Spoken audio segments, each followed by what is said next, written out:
Do you ever wonder exactly how you're going to get to your next role? I had a great conversation this weekend. I was honored and had so much fun talking to women in Leaning Group. And one of the questions that came up, I think, is a great question to consider. How do I get to X role? By the end of this video, I'm going to leave you with 3 steps to map your route to your dream job. For the best strategies to take your career to the next level, subscribe to my channel and hit the bell so you can be notified when I post new content every week. I'm Christina dellisanti-Miller, a Full Potential Realized, and I'm a career transition coach. So I help mostly women get from point A to point B in their careers. And I've helped hundreds of women to take their career beyond what they thought was possible. What I'm going to share with you today is not the whole story, but it's a good part of the story. It's a way through. Yeah, and I think it's a backbone, if you will, for your strategy. It's a good spine for the strategy. So before I get into the 3 steps, I'm curious what you are thinking about doing or what you have done that's worked to help you move forward towards your dream job and how to get ready for the next one, because you know there's always the next and the next. So please put in the comments any ideas that have worked really well for you or things that you've considered that you might try, so we share it with the community. Thanks.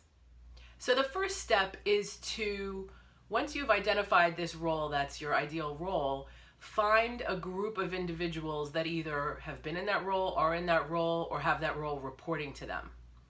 And maybe 3, maybe 5, but you want to find kind of almost like an advisory group. You just want to have a way to kind of map out what the role looks like, what are the key experiences and skills that you need, and what does it look like when it's done well.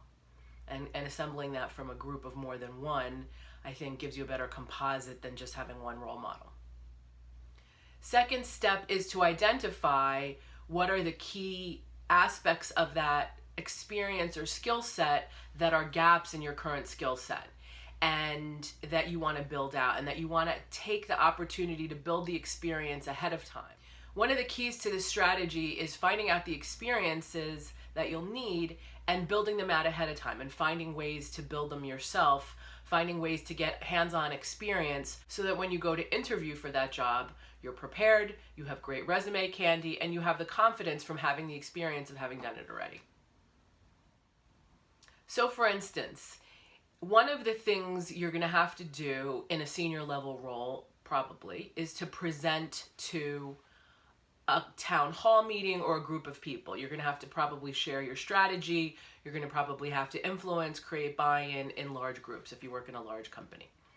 And when I think about some of my colleagues who did that exceptionally well, because I'm trying to map, maybe that's a gap in my experience set, and I'm trying to map what that looks like and how I want to create it. I think of one person who was so relaxed in front of a group of hundreds of people that she was able to be funny and really engage with the group in such a way that it totally upped her brand that day 1,000%. She was amazing anyway, but she even took it to the next level in that presentation because she connected with the group and she was really just relaxed and hilarious.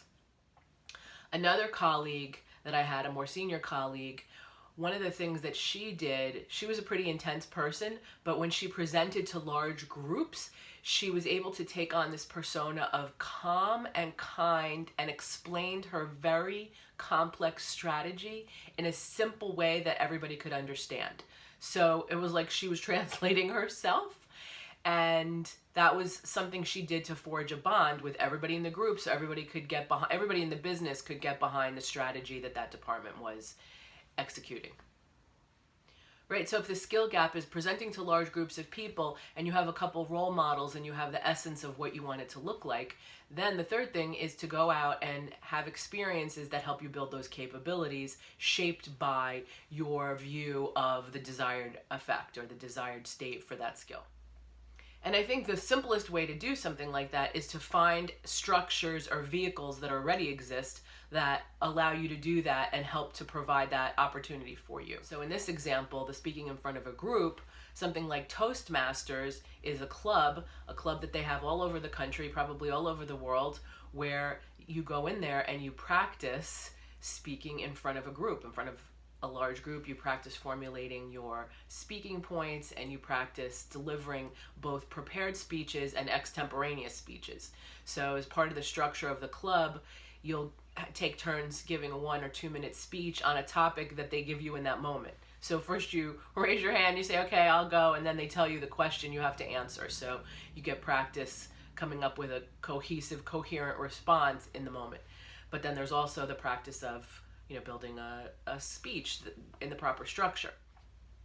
So I give that as an example. Another example would be Catch a Fire. Catch a Fire is a website that matches professionals with not-for-profits that need support, the kind of support that you may be able to offer, and here's an opportunity to stretch a little bit beyond what you know to help a cause or a group that you believe in. So that provides you with an opportunity to go into a structured experience that somebody else has already set up for you. Somebody needs you, and you're just plugging your skills into that 2, 4, 6 week opportunity, and maybe it's like an hour a week or 2 hours a week or whatever. But this is a database that you can go and search, and depending on what your skill set is, you match yourself up, and depending on what your interests are for charities, you match yourself up. So you find a way to contribute and to build your experience out and get confident in that area, at the same time making a difference. So I think it's a great idea to take advantage of opportunities to use structured experiences to build your skills, because adults learn by doing. Building your skills to create the right resume candy to land your dream job is just one way to move your career forward. If you're interested in learning more about my promotion process, which I've discovered and synthesized from interviews with many executives, both male and female, about what it takes to rise to senior levels in organizations and what the ones who have done it have done, check out my free training at fullpotentialrealized.com/advance. Let me know what you think. For more strategies to take your career forward, check out these next videos, and please leave this video a comment, give it a like, share it with your friends, share it on social media, and subscribe if you haven't already done so. Thanks, I look forward to seeing you next time.